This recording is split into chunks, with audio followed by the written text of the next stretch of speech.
अगर आप पानी को गर्म करेंगे तो ये उबलता है।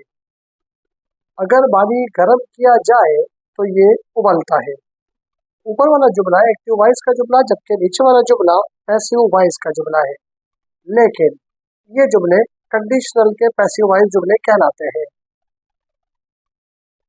कंडीशनल जुमले में अगर हमें पॉजिटिव जुमला बनाना हो तो हम जुमले में पहले इफ रखते हैं, फिर सब्जेक्ट आता है, फिर प्रेजेंट सिंपल आता है। उसके बाद दूसरी क्लॉज होती है जिसमें सब्जेक्ट और प्रेजेंट सिंपल आता है। ये कंडीशन जीरो कंडीशन कहलाती है और जीरो कंडीशन में इस अंदाज पे जुमले बनते हैं। जैसे पैसिव वॉइस बनाने के लिए आप शुरू में इफ लगाएंगे, फिर सब्जेक्ट आएगा, फिर प्रेजेंट सिंपल, उसके बाद सब्जेक्ट आएगा और फिर helping verb is am are आएगा। क्योंकि ये जुमला हमेशा प्रेजेंट में होता है, लिहाजा पैसिव वॉइस बनाने के लिए प्रेजेंट कंटिन्यूअस वाला यानी इज एम आर का हेल्पिंग वर्ब इस्तेमाल करेंगे। और आखिर में पास्ट पार्टिसिपल आएगा। If she mixes the ingredients the dough becomes soft. If the ingredients are mixed, dough becomes soft.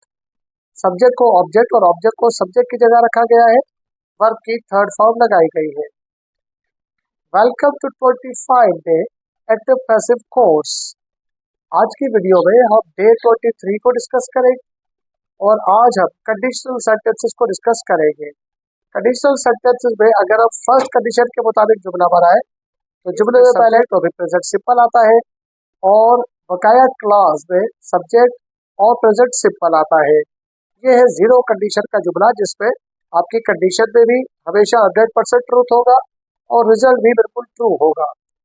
Passive voice बनाने के लिए आप जुमले में पहले इफ रखते हैं, फिर सब्जेक्ट रखते हैं, उसके बाद प्रेजेंट सिंपल आता है, फिर उसके बाद बकाया क्लास में सब्जेक्ट आता है।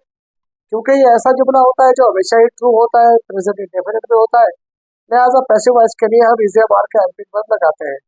और आखिर में पास्ट पार्टिसिपल आता है। जैसे if she mixes the ingredients the dough becomes soft. If the ingredients are mixed the dough becomes soft. ऊपर वाले जुमले के अंदर हमने लिखा है if she mixes the ingredients, ये प्रेजेंट इंडेफिनिट का जुमला है। पैसिव वॉइस के अंदर हमने उसको बनाया है if the ingredients are mixed, तो सब्जेक्ट को ऑब्जेक्ट और ऑब्जेक्ट को सब्जेक्ट की जगह पर रखा है और वर्ब की थर्ड फॉर्म लगाई गई है। बकाया clause the dough become soft सेव रहा है। कंडीशनल के अंदर हम दूसरी कंडीशन ऐसे भी इस्तेमाल कर सकते हैं कि हम जुमले में पहले इफ लगाए, फिर प्रेजेंट सिंपल लगाए, लेकिन अगली क्लॉज यानी रिजल्ट के अंदर शुरू में सब्जेक्ट आए और फिर फ्यूचर सिंपल का जुमला आ जाए। ऐसे जुमलों का पैसिव वॉइस बनाने के लिए आप जुमले में शुरू में इफ लगाते हैं, फिर सब्जेक्ट लगाते हैं, फिर प्रेजेंट सिंपल लगाया जाता है। बकाया हिस्से के अंदर फिर दोबारा सब्जेक्ट आता है और चूंकि ऊपर वाले जुमले के अंदर फ्यूचर सिंपल आया, लिहाजा पैसिव वॉइस में विल बी और शैल बी लगा दिया जाएगा और उसके बाद पास्ट पार्टिसिपल आएगा। जैसे if you study hard you will pass the exam, passive voice बनेगा if the exam is studied hard it will be passed by you. शुरू का जुमला है इफ यू स्टडी हार्ड, जिसको हमने पैसिव वॉइस में तब्दील किया है और वहां से उसका ऑब्जेक्ट उठा लिया है एग्जाम, उसको सब्जेक्ट बनाकर रखा है if the exam is studied hard you will pass the exam, उसको हमने नीचे पैसिव वॉइस में तब्दील किया it will be passed by you. तो सिंपल है, हमने सब्जेक्ट को ऑब्जेक्ट और ऑब्जेक्ट को सब्जेक्ट की जगह रखा है, वर्ब की थर्ड फॉर्म रखी है, बाय रखा है। लेकिन एक फर्क सिर्फ ये है कि ऊपर वाले जुमले के अंदर हमने फ्यूचर वाला जुमला रखा है सिंपल में और पैसिव वॉइस में फ्यूचर के साथ फ्यूचर कंटिन्यूअस वाला हेल्पिंग वर्ब लगा दिया है यानी विल बी। कंडीशनल सेंटेंसेस में तीसरी कंडीशन ये भी हो सकती है कि आप जुमले में शुरू में इफ लगाए, फिर सब्जेक्ट लगाकर पास्ट पार्टिसिपल लगाए, अगली क्लॉज या अगले हिस्से के अंदर सब्जेक्ट आए, फिर वुड आए और फिर सिंपल वर्ब आ जाए। पैसिव वॉइस के लिए उसमें शुरू में इफ आता है, फिर सब्जेक्ट आता है, फिर पास्ट सिंपल आता है, उसके बाद जो बकाया क्लॉज है उसके अंदर सब्जेक्ट आएगा, वुड था, लिहाजा नीचे पैसिव में वुड भी आ जाएगा और ऊपर वर्ब की फर्स्ट फॉर्म थी, यहाँ पे पास्ट पार्टिसिपल यानी वर्ब की थर्ड फॉर्म आ जाएगी। If I want the lottery I would buy a house.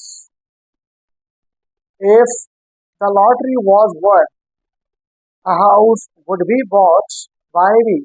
वाले के जुमले के अंदर है if I won the lottery, ये past indefinite का है, इसको हमने चेंज किया और किया है कि if the lottery was won, दूसरा जुमला है I would buy a house, इसको हमने चेंज किया और लिखा है a house would be bought by me. तो सिंपल सब्जेक्ट को ऑब्जेक्ट, ऑब्जेक्ट को सब्जेक्ट की जगह रखा है, बाकी थर्ड फॉर्म लगाई है, बाय लगाया और ऑब्जेक्ट लगाया है। कंडीशनल के अंदर हम ये कंडीशन भी बना सकते हैं कि जुमले में पहले इफ आए फिर सब्जेक्ट आए फिर पास्ट परफेक्ट आए। बकाया क्लॉज के अंदर पहले सब्जेक्ट आए फिर वुड हैव आए और फिर पास्ट पार्टिसिपल आए। अगर इसका पैसिव वॉइस बनाना हो तो आप जुमले में पहले इफ रखते हैं फिर सब्जेक्ट रखते हैं फिर हेड आता है, उसके साथ हम पास्ट पार्टिसिपल लगा देते हैं। बकाया क्लॉज में हम सब्जेक्ट और फिर उसके बाद वुड बी का इजाफा करते हैं और आखिर में पास्ट पार्टिसिपल आता है। जैसे if I had studied harder I would have passed the exam, passive voice बनेगा if the exam had been studied harder it would have been passed by me. शुरू वाला जुमला था if I had studied harder, इसको हमने change किया है if the exam had been studied harder. फिर अगला जुमला था I would have passed the exam, इसको हमने चेंज किया है it would have been passed by मी। हमने सिंपल रूल इस्तेमाल किया है, सब्जेक्ट को ऑब्जेक्ट की जगह पर रखा है, ऑब्जेक्ट को सब्जेक्ट की जगह पर रखा है, बल्कि थर्ड फॉर्म इस्तेमाल किए फार्मूले का बाय लगाया है। बढ़ते हैं आज की एक्सरसाइज की तरफ। रोजाना की तरह आज भी हमारे पास एक्सरसाइज में कुछ जुमले जिन्हें आप घर बैठ के इंग्लिश में ट्रांसलेट कर सकते हैं, पैसे बना सकते हैं और मुझे कमेंट बॉक्स में उसके जवाब बता सकते हैं। लेकिन एक्सरसाइज की तरफ बढ़ने से पहले आज जो हमने स्ट्रक्चर सीखा है ये थोड़ा कंडीशनल के जुमले हैं, लिहाजा घर बैठ के इसकी प्रैक्टिस जरूर कीजिएगा, क्योंकि जब भी आप CSS, CCE, TCS या कोई जॉब के लिए एग्जाम दे रहे होंगे, अगर कंडीशनल जुमले आ गए तो आपको मुश्किल पैदा करेंगे। लिहाजा पहले घर बैठ के इसकी प्रैक्टिस कीजिए, फिर एक्सरसाइज बनाइए और फिर मुझे उसके जवाब कमेंट बॉक्स में बता दीजिए। आज की एक्सरसाइज ये है, if they had cleaned the house it would have been clean, if she lived in London would she visit the museum, if I did not win the lottery I would not buy a house, if she takes the train will she arrive on time, if you heat water does it boil। इन जुमलों के passive voice तो आप मुझे comment box में बता सकते हैं, लेकिन अगर आपने टेंसेस मजबूत नहीं किए तो इसी चैनल की प्लेलिस्ट लर्न टेंसेस पे क्लिक करके पहले टेंसेस को सीखिए, उसके बाद लर्न एक्टिव पैसिव पे क्लिक करके एक्टिव पैसिव को भी सीख लीजिए। घर बैठे और फ्री में भी सीखने के लिए 10 मिनट हमारे चैनल पे दीजिए और घर बैठे और फ्री में भी सीख लीजिए।